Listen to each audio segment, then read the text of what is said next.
Today we will cover the book named Dopamine Detox, a short guide to eliminate distractions and train your brain to do hard things, which is written by Thibaut Maurice. Let's get started. Tell me if this is you. You know that if you could tackle just one specific task, it would have a massive impact on your overall levels of productivity. Perhaps it would improve your chances of earning a promotion. Or perhaps it would enhance your mental or physical well-being. But you never seem to start. Instead of working on your goal first thing in the morning, you end up checking your emails, looking at your stock portfolio, or scrolling your Facebook newsfeed instead. Soon enough, that important task will appear less and less appealing. You tell yourself you'll just have one more coffee. Or you'll click on just one more YouTube video. But the more you delay your task, the harder it becomes to get started.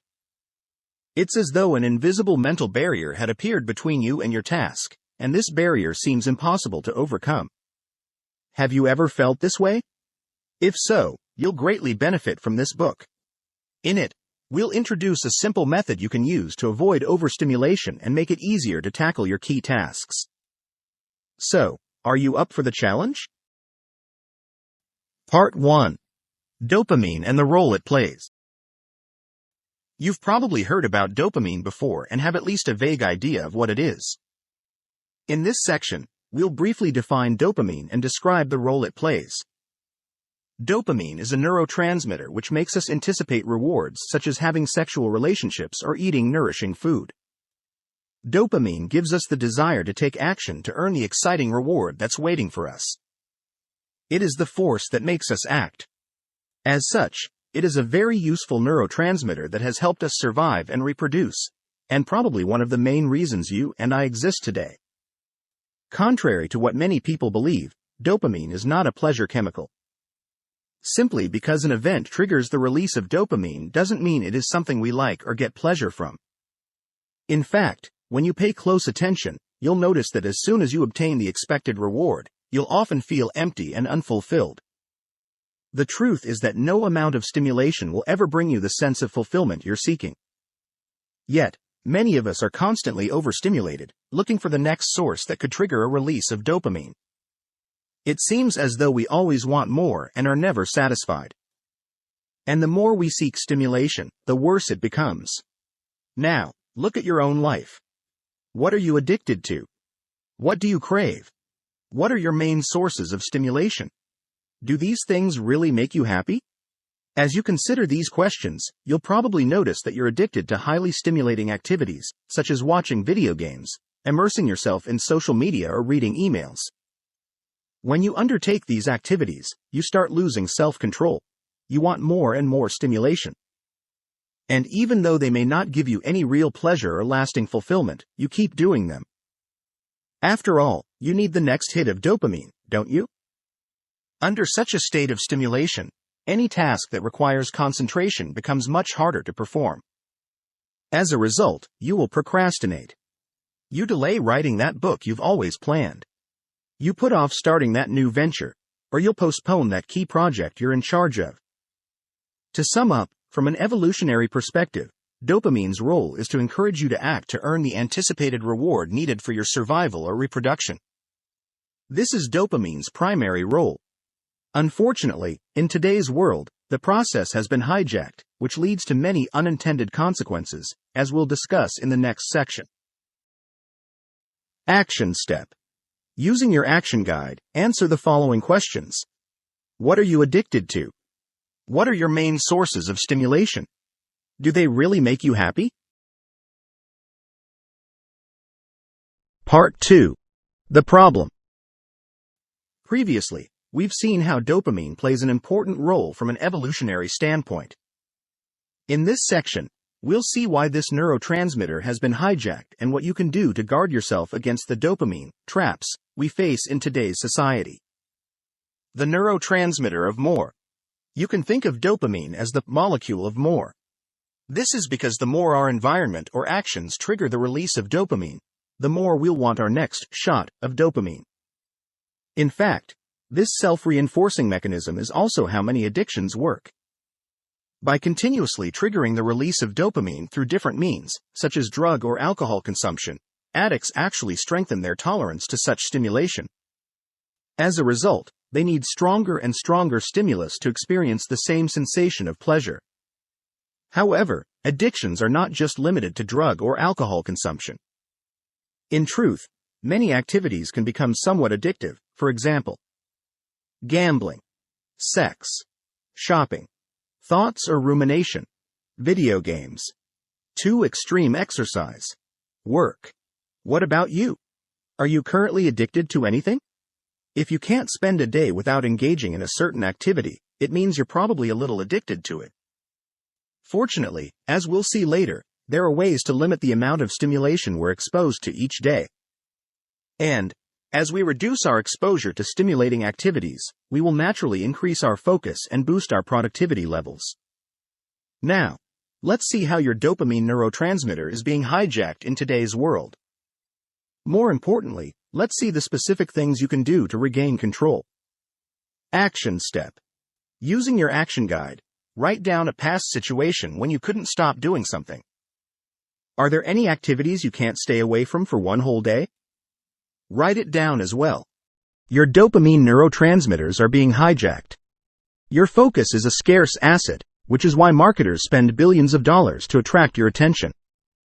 Many apps are designed to hook you. Social media companies like YouTube, Facebook, and Instagram know that the more time you spend on their platforms, the more money they make through advertising. Perhaps one of their greatest recent discoveries is the use of notifications. How many times have you opened an app just because a red notification pops up on your screen? And how much time did you waste subsequently? I wouldn't be surprised if it ran into hundreds of hours each year. And, thanks to ever more sophisticated algorithms, companies have become better at hooking us. Amazon's book recommendation system is more accurate and widespread than any system a physical bookstore could create. Likewise, YouTube suggestions are heavily customized. And Facebook's customer research algorithm is quite amazing too. As a demonstration, try the following experiment. Visit your newsfeed, watch a couple of suggested videos on a similar topic and see what happens. The other day I watched a basketball video and immediately received a recommendation to view another one, so I watched it. And then, I watched another one, and so on. Now, the development of sophisticated algorithms has its pros and cons. On the plus side, it becomes easier to discover content you actually want to watch. On the negative side, it makes it easier to become stuck in a never-ending loop, watching one video after the other. In a sense, instead of using the internet to find information or communicate with loved ones, the internet has become the one using you. It does so by hijacking your focus and making you unproductive and, as a result, restless. Social media notifications are a great example of how your brain is being hijacked. Whenever you see a notification, you anticipate the reward you'll receive when clicking on it, which triggers the release of dopamine in your brain. However, this doesn't make you happy or fulfill you, at least not for long. Remember, dopamine is not a pleasure chemical. It is a neurotransmitter that is activated when you anticipate a potential pleasure. And that pleasure is usually temporary. Below are some other ways your dopamine neurotransmitters are being hijacked. Whenever you check your email, you're expecting a reward, which could be a message from a friend or some exciting news. Whenever you check stats, such as investment portfolio or website traffic stats, you expect a reward from seeing encouraging numbers. And the unpredictability makes it more exciting. Whenever you visit YouTube, you expect to watch interesting or exciting videos. Whenever you visit social media sites, such as Facebook, Twitter, Instagram, you're anticipating rewards such as likes or comments on your posts, messages from friends, or interesting content. When you engage in any of the above activities, you risk becoming not only overstimulated but also distracted and, as a result, you will lose your ability to focus. Whoever has succeeded in staying away from the internet or social media for a few days understands what a waste of time and focus such activities can be. What about you? How do you allow your dopamine neurotransmitters to be hijacked?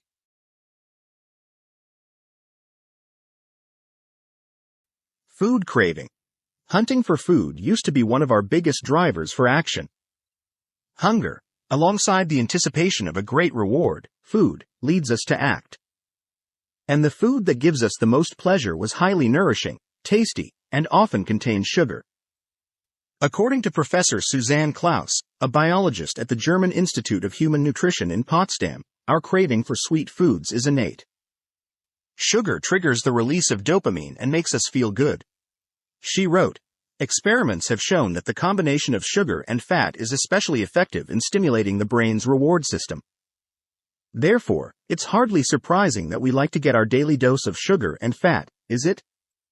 However, these days, most of us live in a different environment. Although we still need to feed ourselves, the feeling of anticipation that drove our ancestors to search for food has become irrelevant. We can simply visit our local supermarket and buy what we want. There is no need to exert much effort. And, for most of us, food is plentiful. Yet, our biology has remained the same.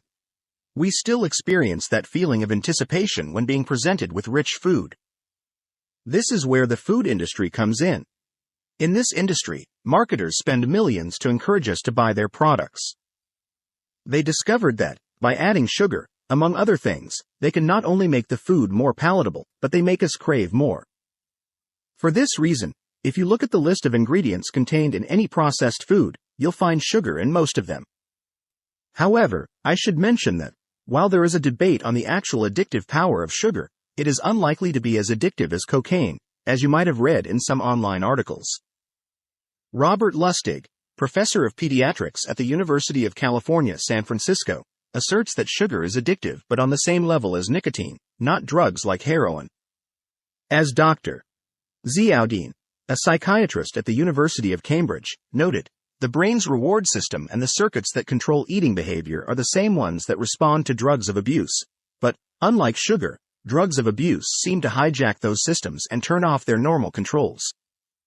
Furthermore, Tom Sanders, emeritus professor of nutrition and dietetics at King's College London, wrote, it is absurd to suggest that sugar is addictive like hard drugs. He also said, while it is true that a liking for sweet things can be habit-forming, it is not addictive like opiates or cocaine.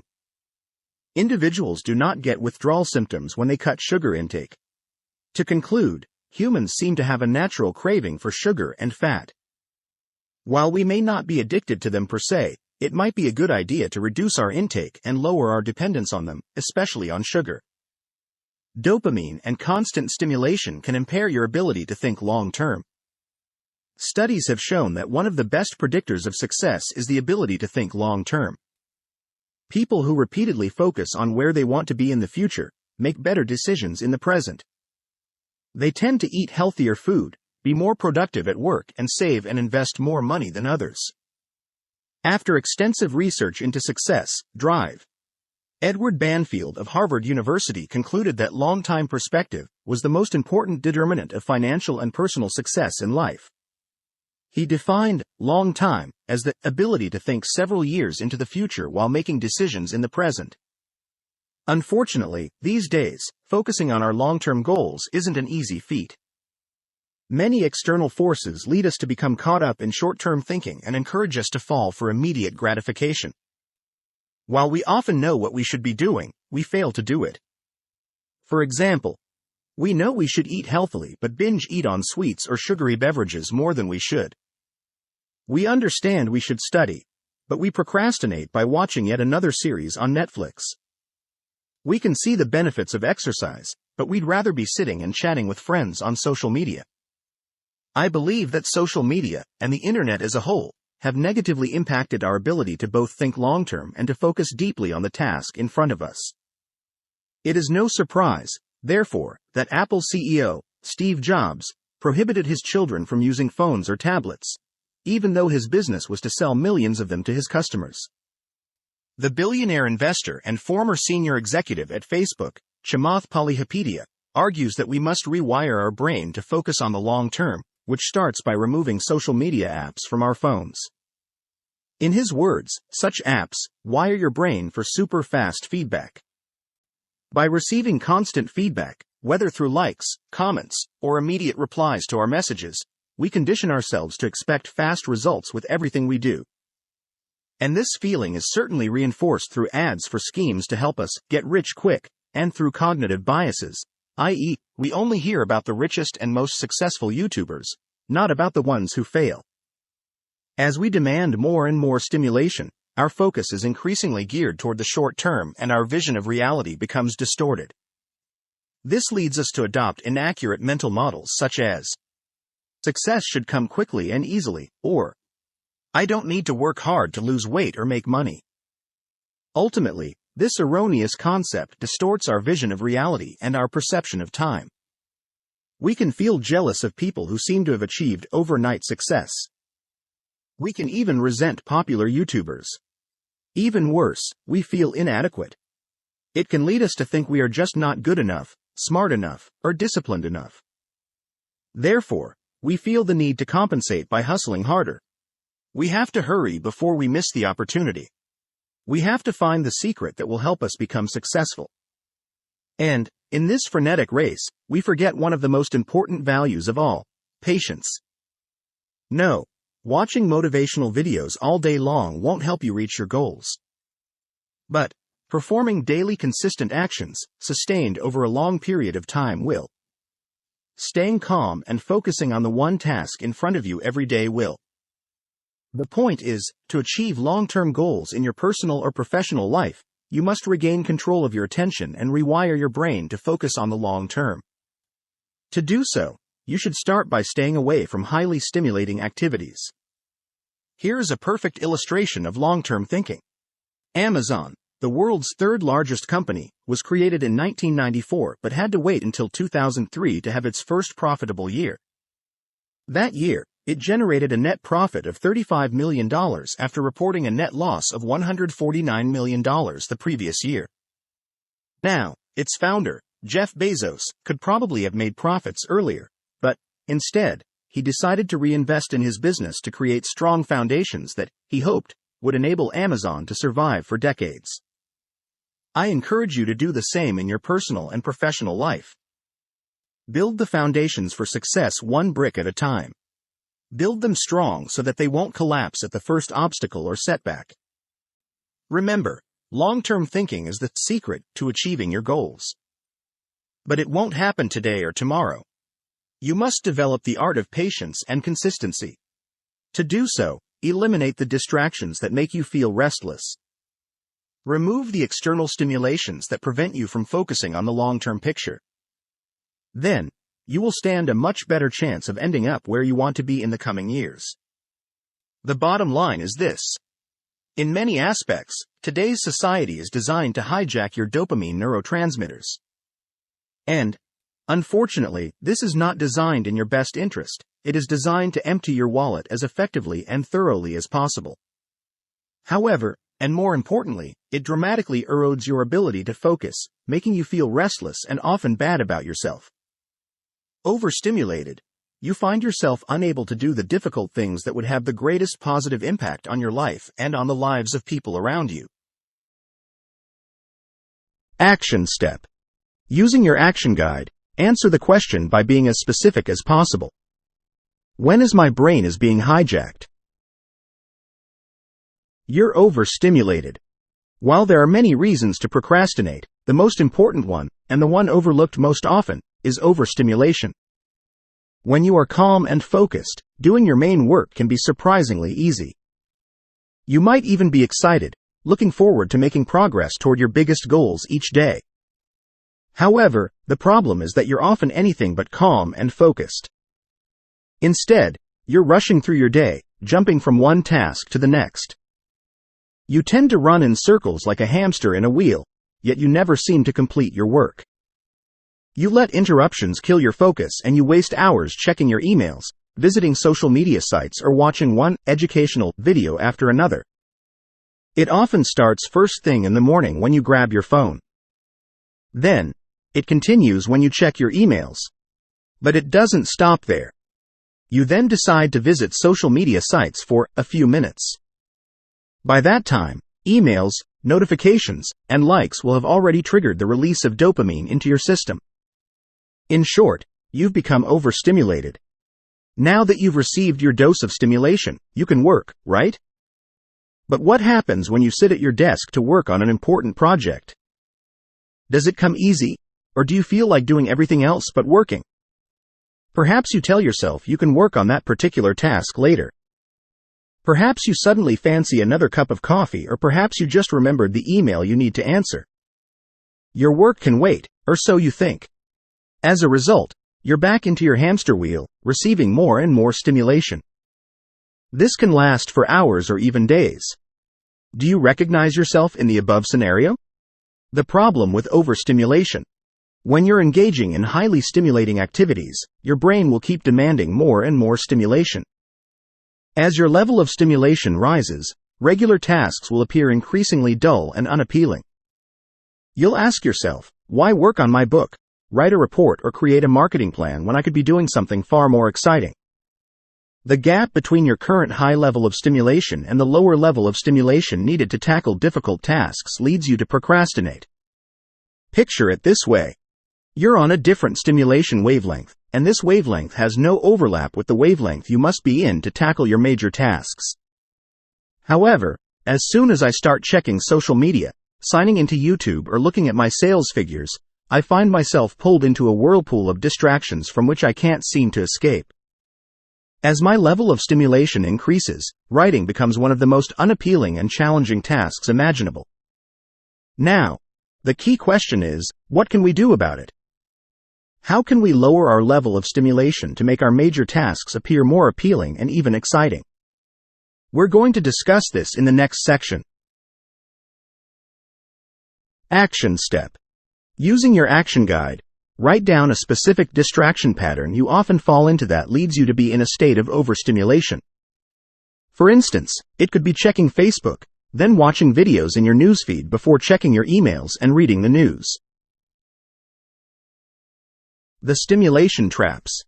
As soon as you enter a state of overstimulation, your mind will play tricks on you to convince you there is no need to leave that trance. Instead, your mind encourages you to embrace it and seek even more stimulation. After all, we have to enjoy life, right? In this section, let's go over 4 tricks your mind plays on you to keep you overstimulated. Trick number 1. Returning to work is easy. The first trick your mind will play on you is to pretend that returning to work will be easy. It will try to convince you that you can start work whenever you choose, that you're in control of your actions. But this couldn't be further from the truth. In most cases, you won't be able to get back to work for hours. You might even find yourself postponing your key tasks until the next day. The bottom line is, once you're overstimulated, you'll find it difficult to go back to work. I can't count how many times I told myself I would start writing later. It never happens. Therefore, if you catch yourself thinking you're in control of your actions and can return to work whenever you want, watch out. Trick number 2. You can do it later. Another trick your mind will use is to tell you that you can do your task later. It will convince you there is plenty of time in the afternoon, or that you can always do it tomorrow, next week, or next month. However, if you don't fight back, putting things off will become a habit. And 5 years from now, you'll be angry at yourself for having accomplished so few goals. Trick number 3. Excitement is not the same thing as fulfillment. When you're engrossed in stimulating activities, your mind will sell you on how much fun and enjoyment you are having.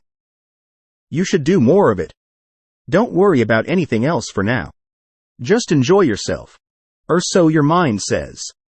But whatever your mind says, excitement doesn't equal fulfillment. Once your level of stimulation reverts back to normal, ask yourself the following questions. How much did I actually benefit from watching YouTube videos, scrolling through my Facebook newsfeed, or checking my emails repeatedly? In hindsight, was the time spent in a meaningful way? Did it enhance the quality of your life? Remember, excitement isn't fulfillment. Excitement can be fun, but make sure you work on developing an inner sense of peace and a heightened state of focus. This is much more likely to bring you fulfillment in the long run. If you want to learn how to use your time both effectively and meaningfully in greater depth, read Book 8 in my Mastery series named Master Your Time. Trick number 4. You're missing out. Checking emails or news every 30 minutes gives you the illusion of having some control over your environment. You don't want to miss an urgent email or the latest breaking news, right? But do you always need to reply to emails right away? Do you really have to check the latest news regularly? This way of thinking results from the fear of missing out. And this fear reflects a scarcity mindset, which is based on the idea that there might be a limited number of opportunities available to you. As such, you should seize each opportunity while you still can, shouldn't you? But opportunities are everywhere. There will always be more in the future. Thus, if you miss a piece of news, were unable to join a particular event, or failed to watch your favorite YouTuber's last live video, it's okay. Sure, I wouldn't recommend you miss the birth of your children or the wedding of your brother or sister, but for most events, it doesn't matter. Personally, I seldom read the news and never answer my phone unless I know who the caller is. And I almost never worry about missing a specific event because I know there will always be more events to enjoy in the future. What about you? Do you experience the fear of missing out? As you go through your day, take note of whenever you fall into these traps. Awareness will help as you start to work on lowering your level of stimulation and becoming more focused on your goals. Action step. Using your action guide, rate yourself for each of the following tricks on a scale from 1 to 10. 1 meaning you don't fall for that trap. 10 meaning it described your situation perfectly. Trick number 1. My mind convinces me going back to work is easy. Trick number 2. My mind tells me I can do it later. Trick number 3. My mind makes me believe that excitement is similar to fulfillment. Trick number 4. My mind tells me opportunities are limited. Part 3. The benefits of a detox. The different types of dopamine detox and their respective benefits. So far, we've seen that one of the major problems preventing you doing the hard work is overstimulation. Therefore, the solution to tackling your major tasks is to reduce your level of stimulation. This is what the dopamine detox is for. What is dopamine detox? Dopamine detox describes the following process. The reduction of stimulation to prevent overstimulation and put you in the proper state of mind to tackle major tasks. Quick disclaimer. Scientifically speaking, the term dopamine detox is incorrect as it seems to imply that you're releasing too much dopamine into your system. In truth, when you're overstimulated, you simply need more external stimuli for the same amount of dopamine to be released. A dopamine detox helps reduce stimulation, thereby allowing you to revert to a more natural state. When you need less stimulation, seemingly challenging, boring or tedious tasks will become more appealing and easier to tackle. Now, let's have a look at the different types of dopamine detox available. In this book, I will introduce you to 3 distinct types as below. The 48-hour complete dopamine detox. The 24-hour dopamine detox. The partial dopamine detox. Let's describe each process in greater depth and discuss how they work.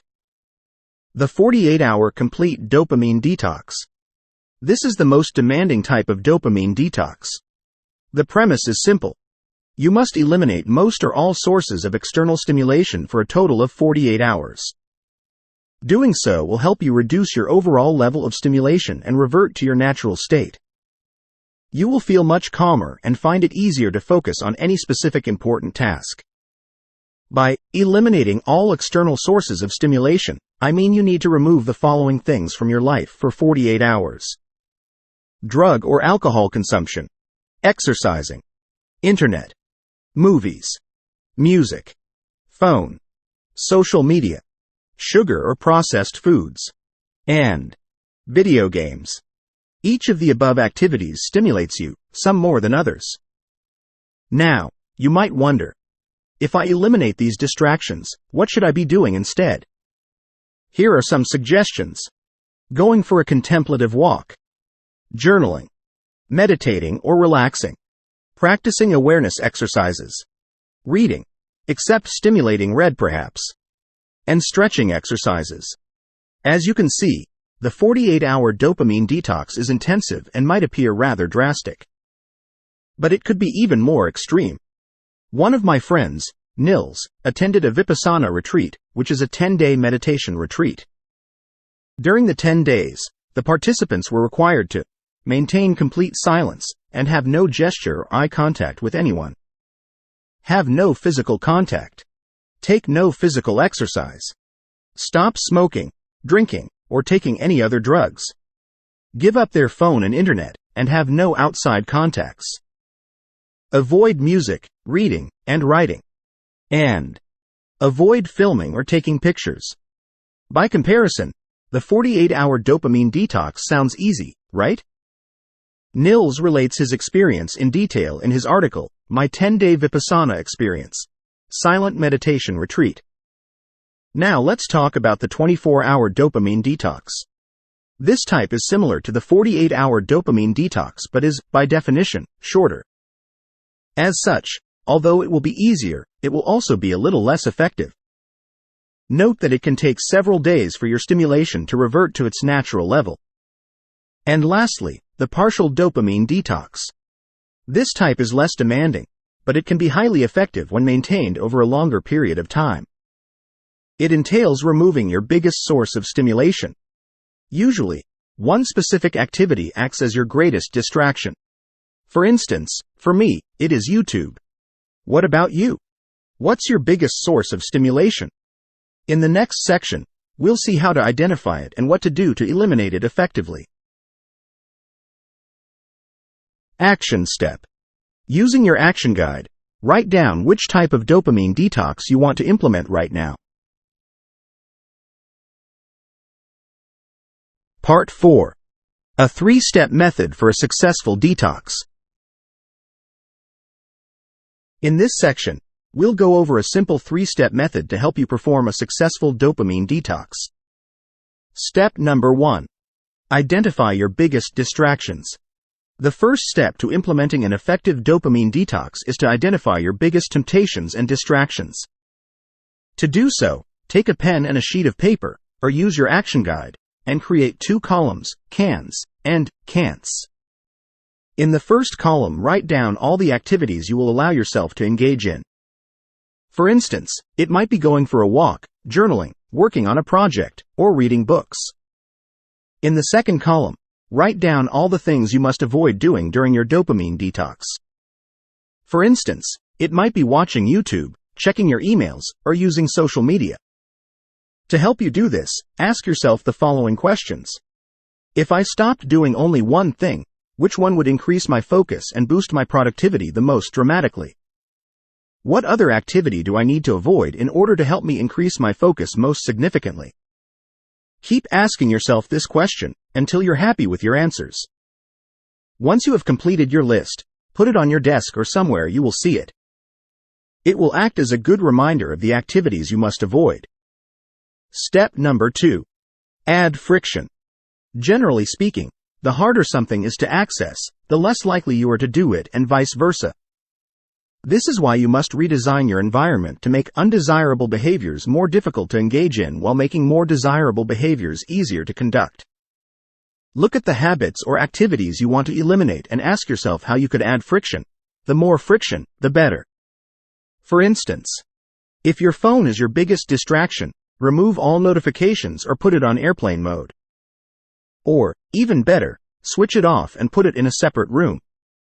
If Facebook is your biggest distraction, remove as many notifications as you can or use applications such as Newsfeed Eradicator, which is a Google Chrome extension. If you spend hours watching YouTube videos, install DFTube on your Google Chrome Navigator, or find a similar app for your internet browser.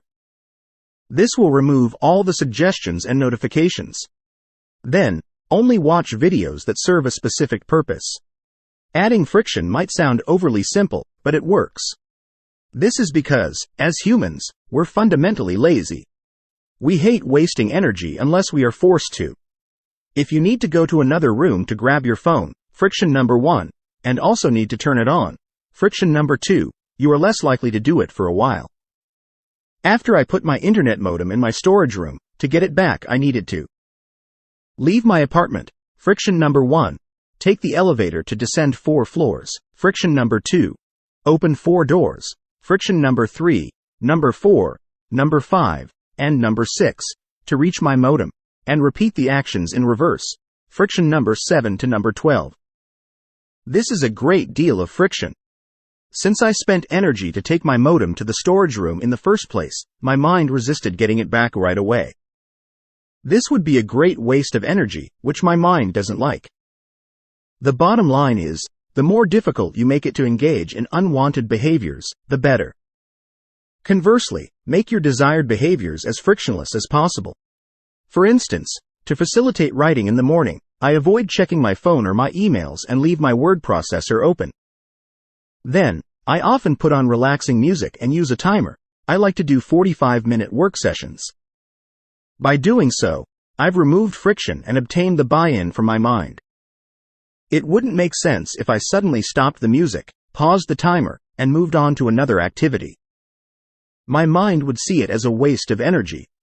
Of course, I may still procrastinate, but removing friction and creating a simple routine reduces the chances of me doing so. Your turn now. How could you add friction to eliminate unwanted behaviors? Look at your list of can'ts. Next to each of them, write down specific things you could do to add friction.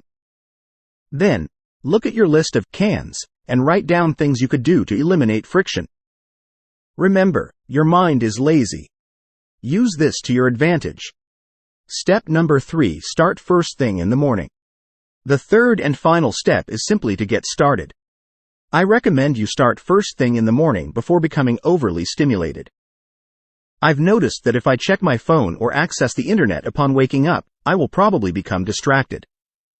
I also recommend you create a morning routine to help you start your day on a positive note and with a strong focus. Over the long term, a simple morning routine can make a massive difference in your life. What about you? What's the first thing you do when you wake up? Does this help you remain calm and focused, or does it lead you to feel overstimulated and result in procrastination? To establish your morning routine, write down 2 or 3 simple things you could do each morning. You'll use these activities to kickstart your dopamine detox, and, hopefully, you will stick to the routine over the long term. Remember that the routine should deepen your focus rather than stimulate you. For instance, you could meditate, stretch, listen to some relaxation music, write down your goals for the day, write down 3 things you're grateful for, or repeat positive affirmations.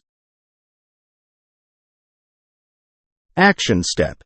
Using your action guide, create a simple daily routine to follow during your dopamine detox and beyond. To sum up, in order to implement a successful dopamine detox, you should 1. Identify your biggest temptations and/or distractions and write them down on the sheet of paper. Then, make sure you put the sheet in a prominent position. 2. Make unwanted behaviors harder to engage in by adding friction. 3. Make desired behaviors easier to engage in by reducing friction. 4. Implement a simple morning routine to calm your mind and start your day with a low level of stimulation. Now, decide whether you want to do a 48-hour, a 24-hour, or a partial detox.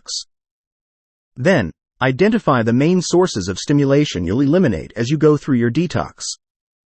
For the 48-hour and 24-hour detox, try removing most, if not all, sources of stimulation. Stay away from the internet. Refrain from gambling. Avoid watching TV. Stop playing video games. Eat light meals free of sugar and processed food. Turn off your phone, and so on. For the partial detox, strive to remove your biggest sources of distraction. Tips to make the most of your dopamine detox. Here are a few tips that will help you maximize the benefits you'll obtain from your dopamine detox. Number 1.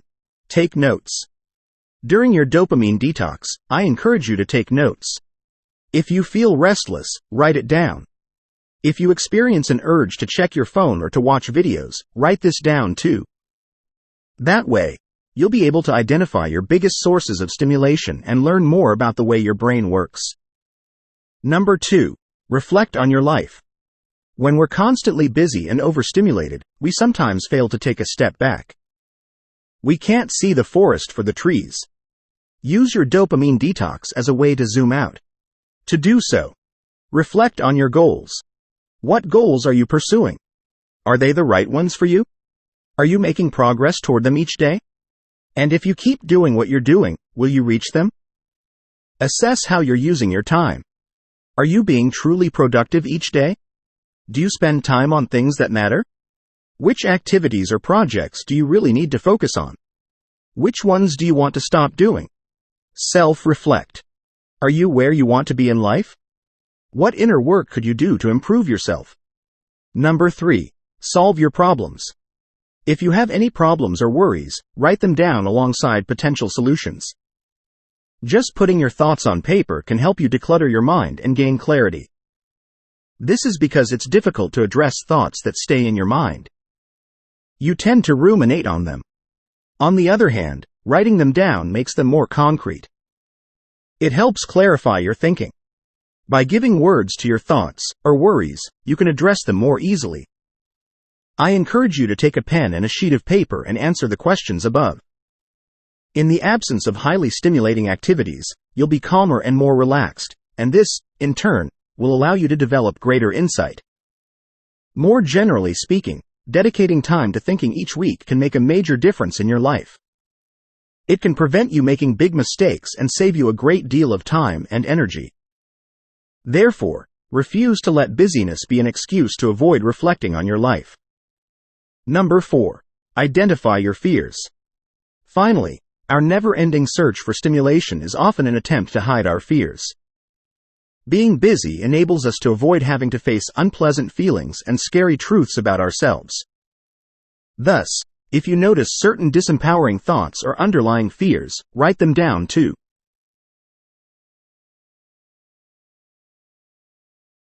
Part 5.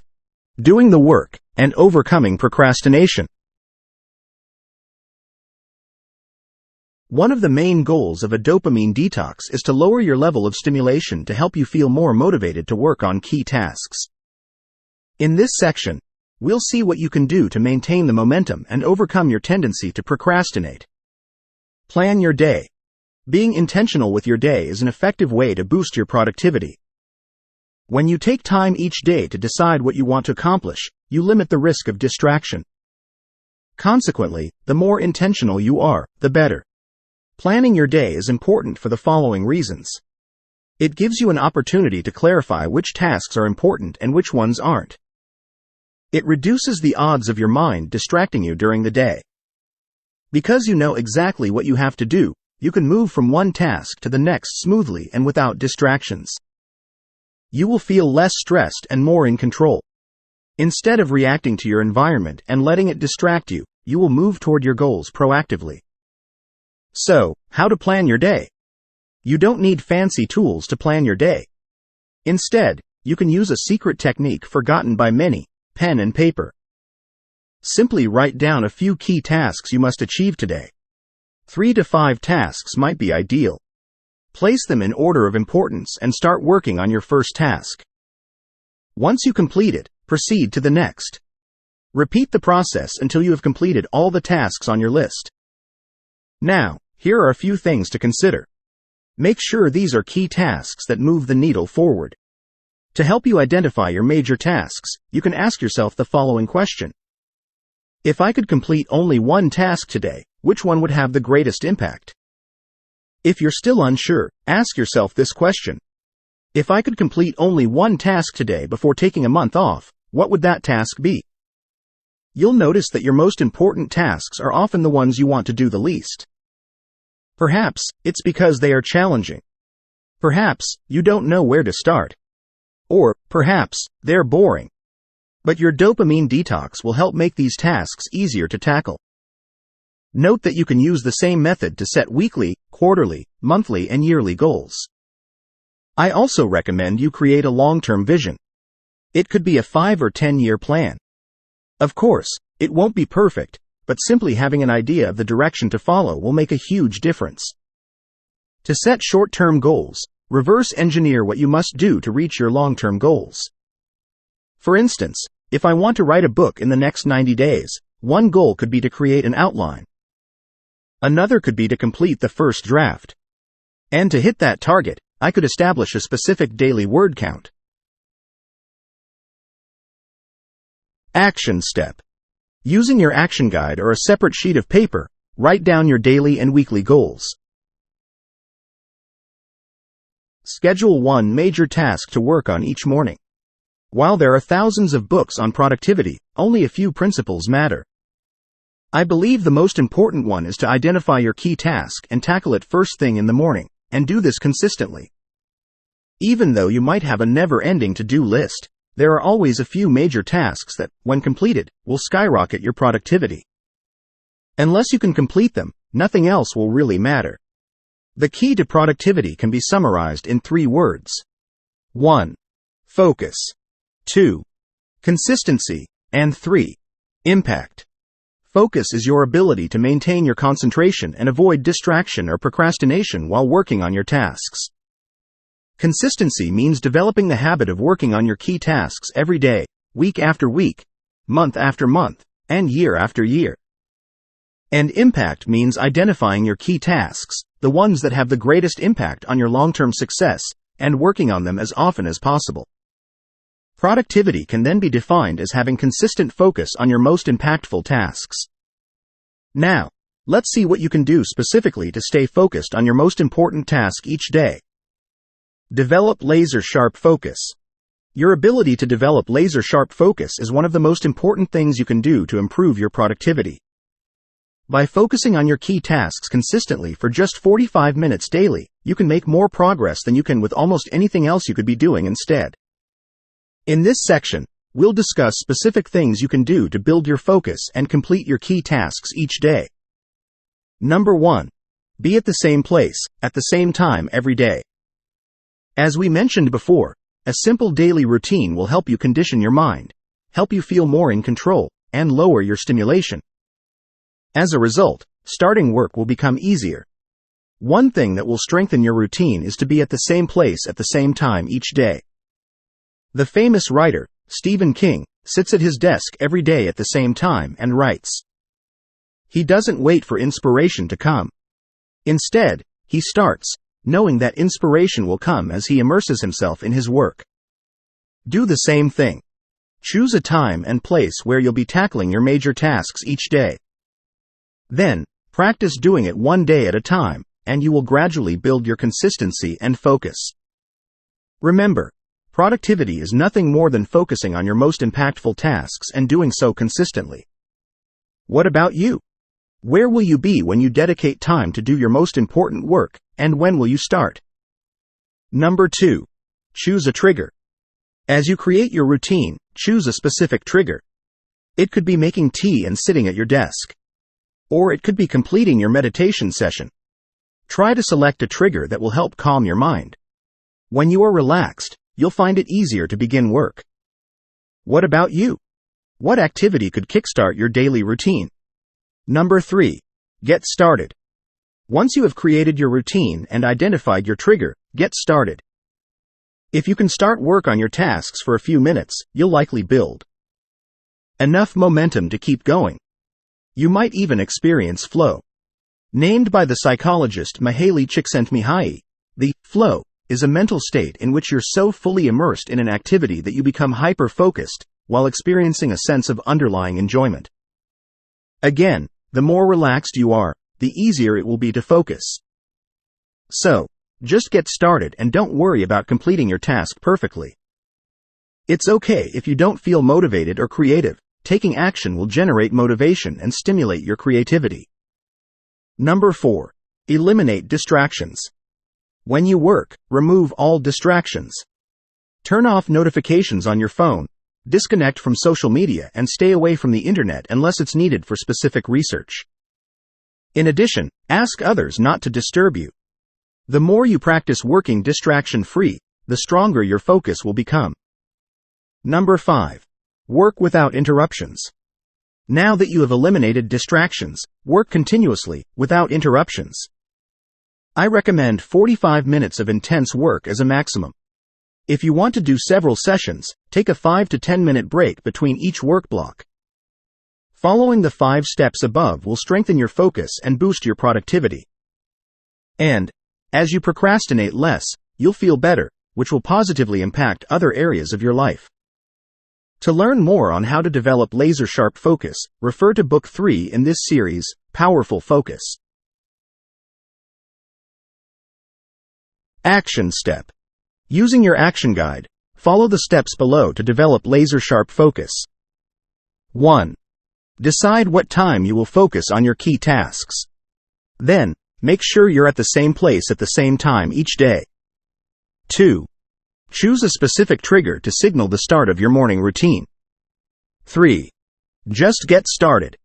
When you work on your tasks for a few minutes, you'll be more likely to enter the flow and keep working longer. 4. Eliminate any distractions, phone notifications, internet, etc. And 5. Finally, work without interruption. Aim to complete 45 minutes of uninterrupted work. Beware of open systems. The activities with the biggest potential for distractions are usually part of an open system. What is an open system? An open system is simply an application or situation that provides you with a continuous and never-ending supply of external stimuli. Some examples are emails, Facebook, YouTube, and, more generally, the Internet as a whole. Whenever you enter an open system, you risk becoming overstimulated. For instance, if the first thing you do in the morning is to check Facebook, you might find yourself scrolling down your newsfeed for no reason, watching one video after the next, or messaging a friend and entering a long conversation. Once you finally close Facebook, you might find yourself so stimulated, you'll struggle to begin work. This is why you must guard against entering an open system, and understand the risk you take if you do so. With open systems, there is no end to reach, no point at which you can ever be finished, and an almost infinite number of ways to become distracted. As a result, you can end up wasting hours of your time each day. In short, open systems create distractions. Instead, you should strive to design closed systems. What are closed systems? These are systems that offer little or no room for distractions. As a result, they force you to work on your task, and only on it.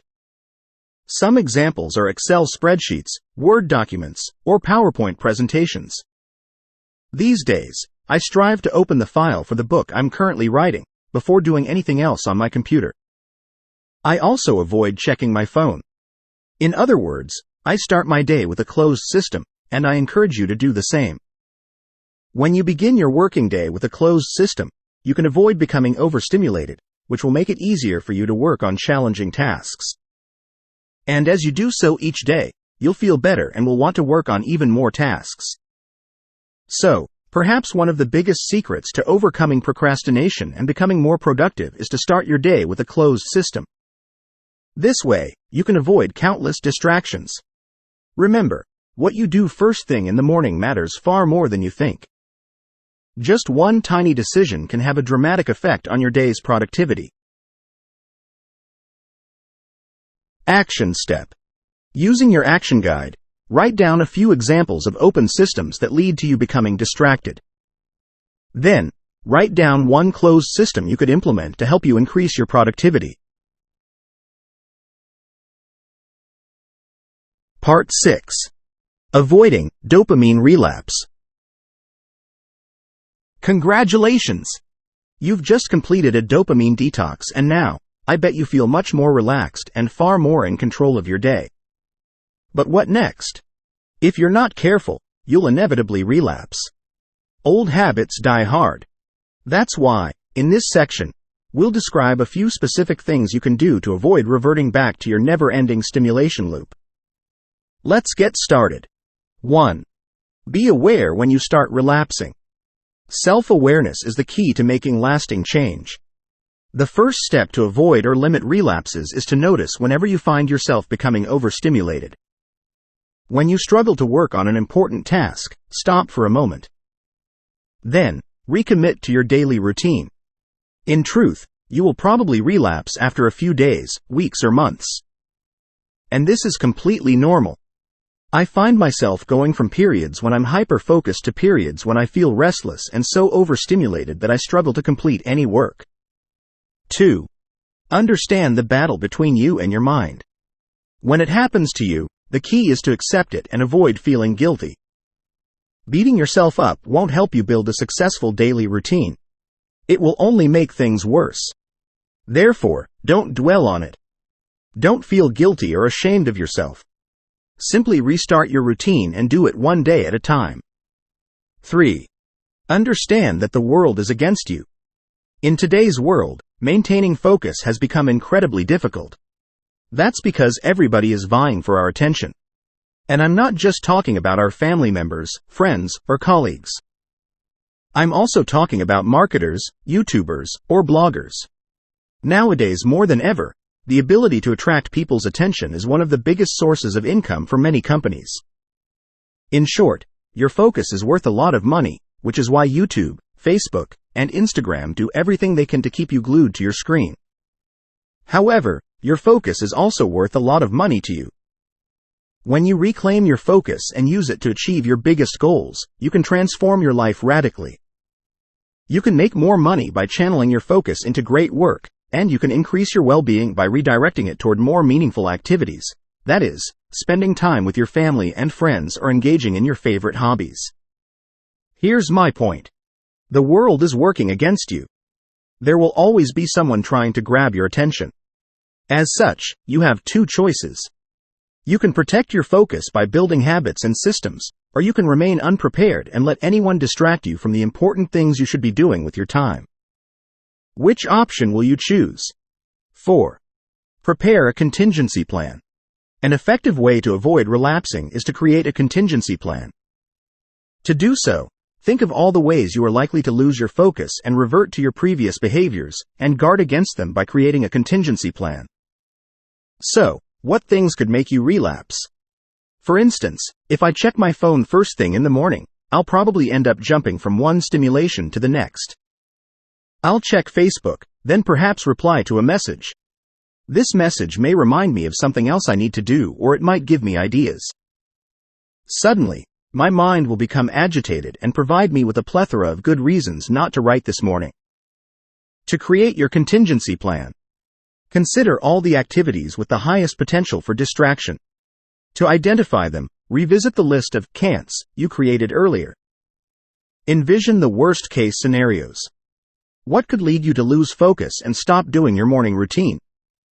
Using your action guide, write down all the worst-case scenarios you can think of. Prepare yourself mentally. Visualize yourself going through these scenarios. How will you react? Now, how would you like to react? See yourself dealing with these scenarios the best way possible. 5. Put a sustainable system in place. The key to lowering your levels of stimulation is to implement a simple and sustainable system. This system doesn't necessarily entail a complete shutdown from distractions, but it does require putting in place habits that will help you stay focused. Consequently, as we've seen before, make sure you have a simple daily routine you can stick to consistently. 6. Cultivate the here and now neurotransmitters. To prevent overstimulation, cultivate the here and now neurotransmitters, which include endorphin, oxytocin, or serotonin. These neurotransmitters are the opposite of dopamine neurotransmitters in that they make you feel calmer and more present.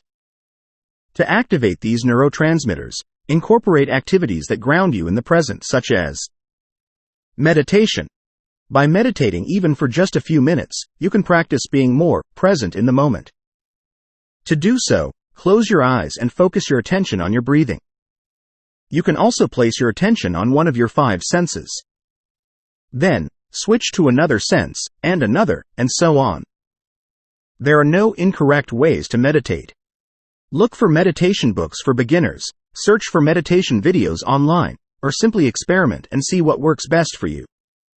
Stretching. When you stretch, you automatically relax your body and slow your breathing, which enables you to feel calmer and more present. Mindfulness. This means being aware of what's going inside you and around you. There are many ways to practice mindfulness. For example, you can eat slowly while noticing each flavor or texture. Or you can place your attention on your body and observe all the sensations you're experiencing from head to toe. You could also practice completing household or work-related chores while trying to be as present as possible. Contemplative walking. How present are you when you go for a walk? Do you hear the birds singing? Do you feel the wind blowing on your face? Do you notice the shape of clouds? Often, people become stuck in their head thinking of their next task or worrying about problems in their life. Don't be like them. Next time you go for a walk, observe things around you as if you were seeing them for the first time. Focus on each of your senses. See things you've never seen before.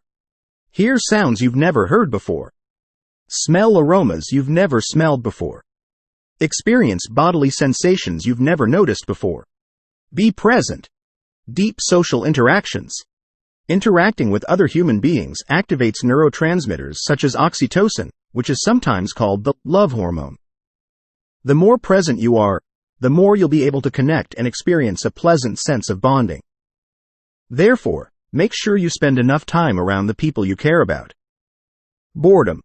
Practicing doing nothing is a good way to lower your level of stimulation.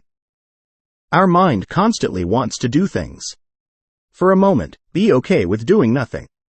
Sit down and observe things, eat in silence or walk with no specific intent or destination in mind. By incorporating some of the above activities, you'll be calmer and more present during your day. As a result, you will reduce the risk of becoming overstimulated. What about you? What activities could you implement in your daily routine? Action step. Using your action guide, write down at least one activity you could engage in every day in order to stay calm and focused. Commit to a 30-day challenge. To benefit from your dopamine detox, I encourage you to implement a simple daily routine to adhere to for the next 30 days. See it as a 30-day challenge. This will help you avoid reverting to your old habits as soon as you finish your dopamine detox. Alternatively, you can read the other books in the series as you continue your journey toward higher levels of focus and productivity. Each subsequent book in the series will help you build a critical skill in just 7 days. Conclusion. You can choose to control your focus, or you can let someone else take it away from you. When you learn to avoid highly stimulating activities that destroy your ability to remain calm and focused, you'll find yourself capable of tackling your major tasks with more ease than ever before. Going through a dopamine detox will help you lower your level of stimulation and ensure you work on your major tasks. Remember that excitement and fulfillment aren't the same things. As you learn to eliminate external stimulations and immerse yourself in your work, hobbies, or relationships, you'll experience a deeper sense of fulfillment and will feel much better. You will also end up becoming far more productive and accomplishing many of your goals and dreams. So, stop letting your environment hijack your brain and regain control of it instead. This is the key to a healthy and productive life. That's the end for today. I hope this book will affect your life in a positive way in this era of attention economy. Don't let them steal your valuable time, focus and attention from you. Read the right books, and if you got no time to do so, you're more than welcome to Bookish Bliss channel. Share this video with the person you care about if you think this book will help them. Subscribe this channel if you want to get book-related contents which will genuinely help you.